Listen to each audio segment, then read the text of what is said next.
Say hello. Nani, hello to my vlog. Hi, very pretty. So, pauwi na kami at lahat na SD card ko puno na. So, nag-antay lang kami ni Deepak dahil hatid kami ng kanyang pinsan. Sabi ko bala ko pa sana kumain kaso lang niligpit na pala guys yung yung cater. Ganyan sila kabilis. Liligpit agad. Makikita-kita na naman kami ulit sa Monday the party. Yeah, si Deepak guys, minsan lang magsuot ng korta.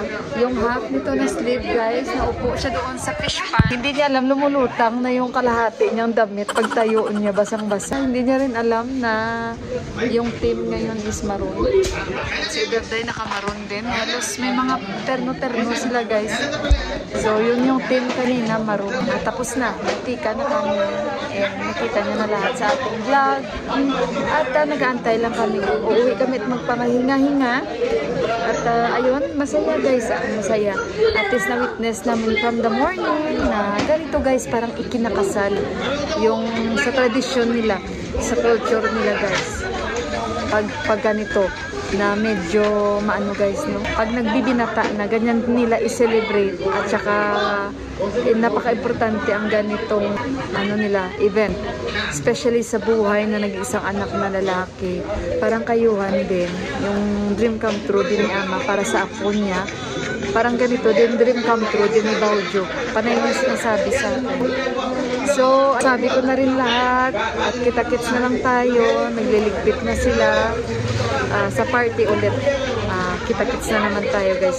Kasi ito ay nila, padasal sa kanilang nag-iisang anak na nila. At sa party naman ay yung parang pasasalamat yun. So, see you sa bahay mamaya.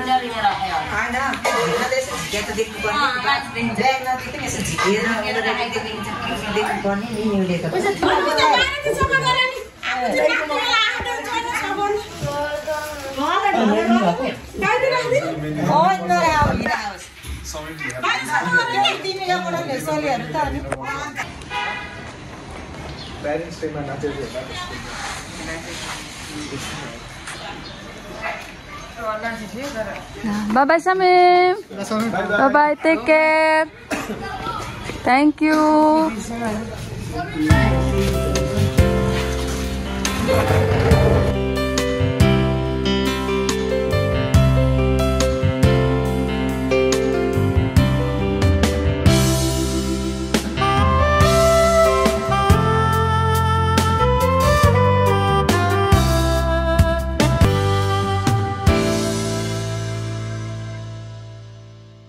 Next day.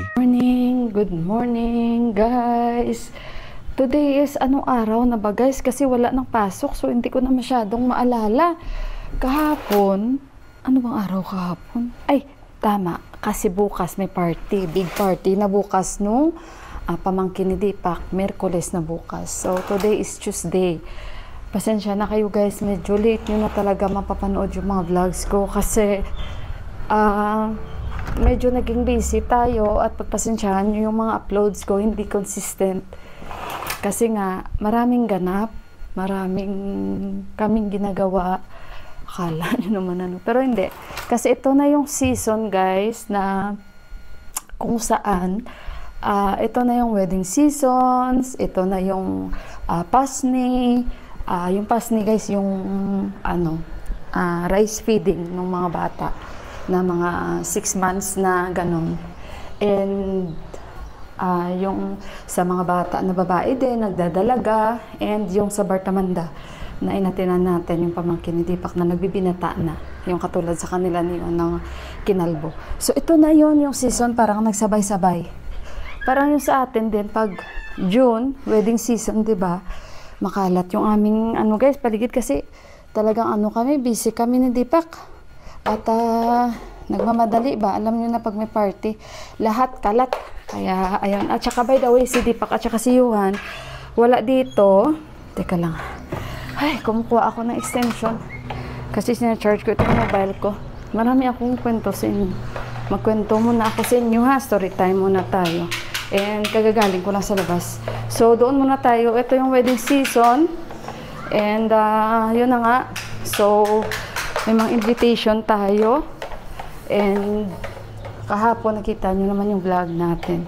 Binose over ko na lang yung iba guys kasi hindi kaya. Grabe ang banda ba doon. So, ito na yung season nila talaga. Kasi sa kalendar nila ganun. Kaya parang halos lahat may mga ano guys, may mga events. So, sa katulad na pinuntahan natin. At bukas na yung party, big party ng pinaka-finale nung pamangkin ni Deepak. Mag-attend din tayo. Mga hapon pa naman yun. So, ayun, at kay Mandira, mga next week na. Nakakita na sila ng venue, sinasabi niya sa akin. Pero hindi ko alam saan banda, hindi na ako nakasama kasi sila na ng ano niya guys, partner niya ang pumili. Makikita niyo naman yun dahil mag-attend tayo ng ano nila, engagement. Yung sa kanila parang medyo modern yun kasi ilang oras lang yun. Unlike ito sa Bartamanda na medyo mahaba ito guys. At yun, sa labas ako galing, nagsaing na ako, magluluto na ako ng dal.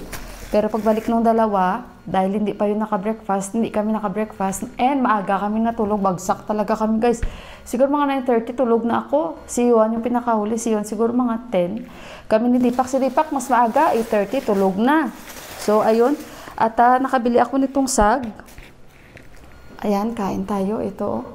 Doon ako naghanap sa kabilaan, hindi ko na kayo sinama. Dito ako nakahanap.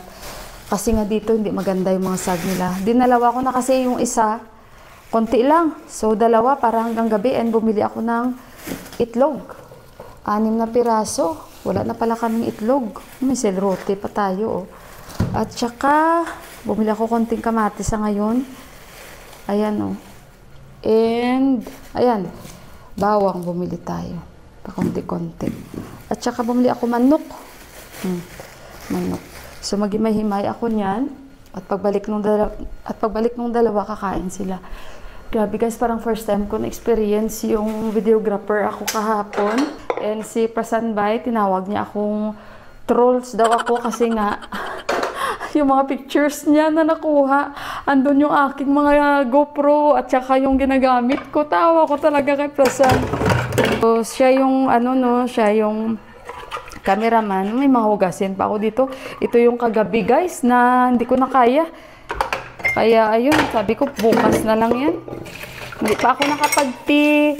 Magluluto muna ako ng dal para maaga ako makapagluto. At makapag-edit ako guys. Yang napanood nyo yung vlog, yun yung ini-edit ko. Kasi ubos talaga powers ko guys. Grabe. Oh my God. Kasi nga aga namin doon. Kasi nga kaming in charge sa guys, video. At kami ang in charge sa photography. Oh.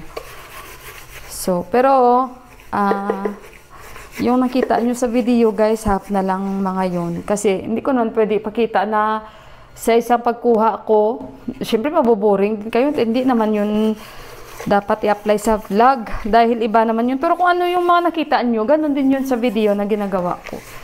Ini-edit ko guys yung video sa Bartaman, although it takes time pa yun. Sa kanila yun guys, na-copy. Hindi sa atin, napanood yun. Iba naman sa vlog ko. Pusin ko muna ito guys ha. At babalikan ko kayo. At yun. Pag may pera guys, ganun talaga. Pag may budget, ganun talaga sila. For showing off daw talaga yun.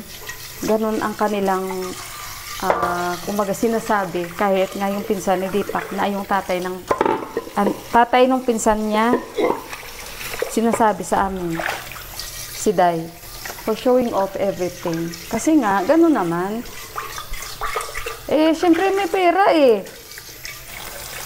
Kung gusto mo pa show off, ganun ang tawag nila ha. Ganyan.